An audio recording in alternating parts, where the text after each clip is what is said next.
بسم اللہ الرحمن الرحیم۔ بعض مقامات ایسے ہوتے ہیں جہاں بسم اللہ پڑھنا مناسب نہیں ہوتا، اور بعض مواقع اس کا ترک کرنا ضروری ہوتا ہے۔ بسم اللہ الرحمن الرحیم قرآن مقدس کا ایک بابرکت جزو ہے، اللہ تعالیٰ کی عظیم کتاب کا حصہ ہے۔ یہ کتاب سراسر برکت اور ہدایت ہے۔ اس کی آیات مومنوں کے لیے شفا کا ذریعہ ہیں۔ اللہ تعالیٰ نے اس کے ہر حرف پر نیکیاں مقرر فرمائی ہیں۔ قرآن مقدس دنیا و آخرت کی مشکلات کا حل اور رحمتوں کا خزانہ ہے، مگر اس خزانے سے فیض یاب ہونے کے لیے سب سے پہلے بسم اللہ الرحمن الرحیم سچے دل سے پڑھی جائے، پھر اس مبارک کلام کو کھولا جائے تاکہ اللہ تبارک و تعالی کی برکتیں حاصل کی جا سکیں۔ جب قرآن پاک جیسی عظیم کتاب بغیر بسم اللہ شریف کے نہیں کھلتی تو کسی دوسرے جائز کام میں برکت کیسے حاصل ہو سکتی ہے؟ حضرت عثمان بن عفان رضی اللہ تعالی عنہ نے رسول اکرم صلی اللہ علیہ وآلہ وسلم سے بسم اللہ کی فضیلت کے بارے میں سوال کیا، تو آپ صلی اللہ علیہ وآلہ وسلم نے فرمایا کہ یہ اللہ تعالیٰ کا مبارک نام ہے جو اس کے بڑے اسمائے گرامی میں شامل ہے۔ اس کی قربت اللہ کے ناموں سے ایسی ہے جیسے آنکھ کی سیاہی اور سفیدی کی ہوتی ہے۔ حضرت جابر رضی اللہ تعالی عنہ فرماتے ہیں کہ جب یہ آیت نازل ہوئی تو مشرق کی طرف بادل چھٹ گئے، ہوائیں رک گئیں، سمندر ساکن ہو گیا، جانوروں نے کان لگا لیے اور شیطانوں پر آسمان سے شعلے برسنے لگے۔ پروردگار عالم نے اپنی عزت و جلال کی قسم کھا کر فرمایا، جس کام پر میرا یہ نام لیا جائے گا اس میں ضرور برکت ہوگی۔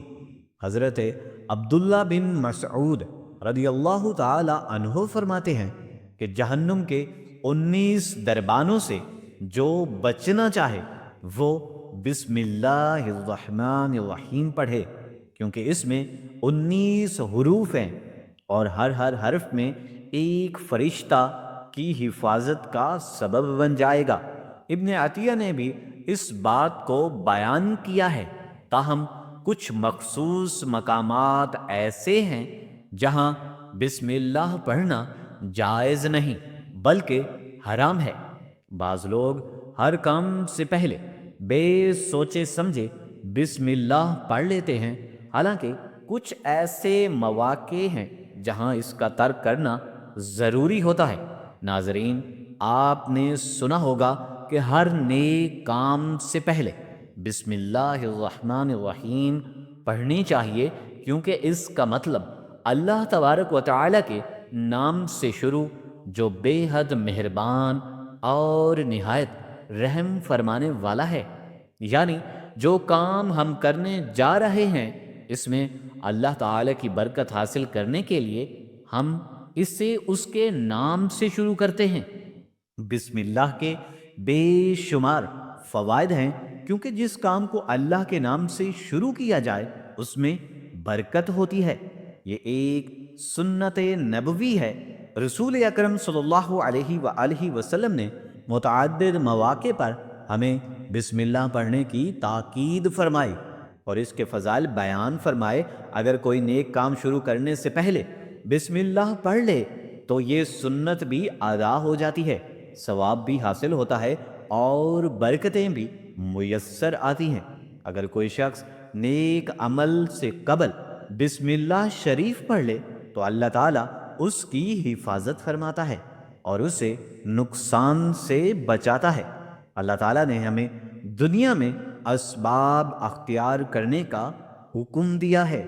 حضرت رسول اکرم آقائد عالم حضرت محمد مصطفیٰ صلی اللہ علیہ وآلہ وسلم کے پاس ایک صحابی آئے اور عرض کیا، یا رسول اللہ صلی اللہ علیہ وآلہ وسلم، میں بہت پریشان ہوں، میرے اونٹ کہیں کھو گئے ہیں۔ آپ صلی اللہ علیہ وآلہ وسلم نے فرمایا، اللہ پر بھروسہ کرو۔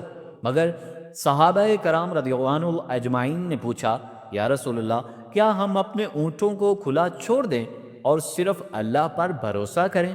تو آپ صلی اللہ علیہ وآلہ وسلم نے فرمایا، نہیں، پہلے اونٹ کو باندھو پھر اللہ پر بھروسہ کرو۔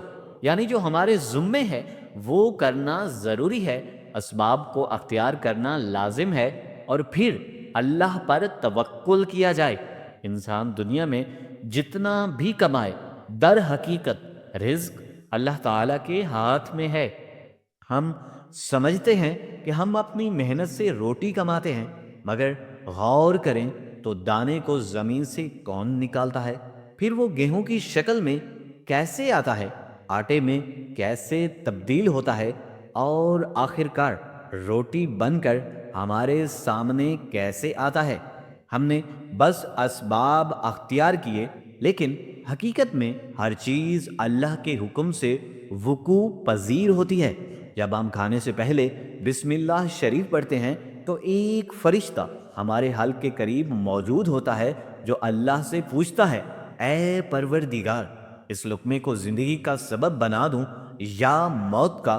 اگر اللہ چاہے وہ لقمہ ہماری زندگی کا ذریعہ بن جاتا ہے، اور اگر اس کی مرضی نہ ہو تو وہی لقمہ موت کا سبب بھی بن سکتا ہے۔ لہٰذا ہمیں یہ سمجھنا چاہیے، بسم اللہ الرحمن الرحیم کو نیک کاموں میں پڑھنا سنت ہے، لیکن بعض غلط کاموں میں اس کا پڑھنا حرام ہے۔ مثال کے طور پر اگر کوئی جوا کھیل رہا ہو، جھوٹ بول رہا ہو یا دھوکہ دہی کر رہا ہو تو ان کاموں کے آغاز میں بسم اللہ شریف پڑھنا جائز نہیں۔ اللہ تعالیٰ نے کہیں نہیں فرمایا کہ جھوٹ بول کر کمائی کرو، دھوکہ دے کر دولت حاصل کرو یا حرام طریقوں سے فائدہ اٹھاؤ۔ اس کے علاوہ ایک واقعہ مشہور ہے کہ کسی شخص نے دھوکہ دہی سے ایک بڑی عمارت بنوائی اور اس پر لکھ دیا، یہ میرے رب کا فضل ہے۔ قریب ہی شیطان بیٹھا رو رہا تھا۔ لوگوں نے پوچھا، اے شیطان، تو کیوں رو رہا ہے؟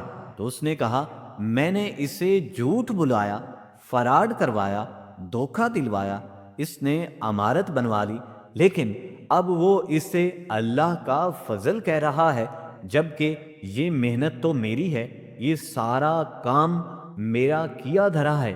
لہٰذا ہمیں ہر نیک عمل کے آغاز میں بسم اللہ الرحمن الرحیم پڑھنی چاہیے، مگر گناہ اور حرام کاموں میں ہرگز نہیں۔ جب ہم غسل کے لیے بیت الخلاء میں داخل ہوتے ہیں تو وہاں بسم اللہ نہیں پڑھنا چاہیے۔ البتہ غسل کے بعد جب لباس پہنے تو بسم اللہ پڑھ سکتے ہیں۔ اگر کوئی شخص تجارت کرتے ہوئے جھوٹ بولے اور پھر پیسے لیتے وقت بسم اللہ شریف پڑھے تو یہ جائز نہیں ہوگا۔ اللہ تبارک و تعالی نے دنیا میں ہمیں آزادی دی ہے، مگر ساتھ ہی یہ بھی فرما دیا کہ جو کچھ کرو گے ویسا ہی بدلہ پاؤ گے۔ اللہ تبارک و تعالی ظالم کو ڈھیل ضرور دیتا ہے، مگر جب پکڑتا ہے تو چھوڑتا نہیں۔ اس لیے ہمیں چاہیے کہ ہم حرام اور ناجائز کاموں سے بچیں اور ہر نیک کام بسم اللہ الرحمن الرحیم کے ساتھ شروع کریں۔ اللہ تعالی ہمیں دین پر چلنے کی توفیق عطا فرمائے اور ہمارا خاتمہ ایمان پر کرے، آمین ثم آمین۔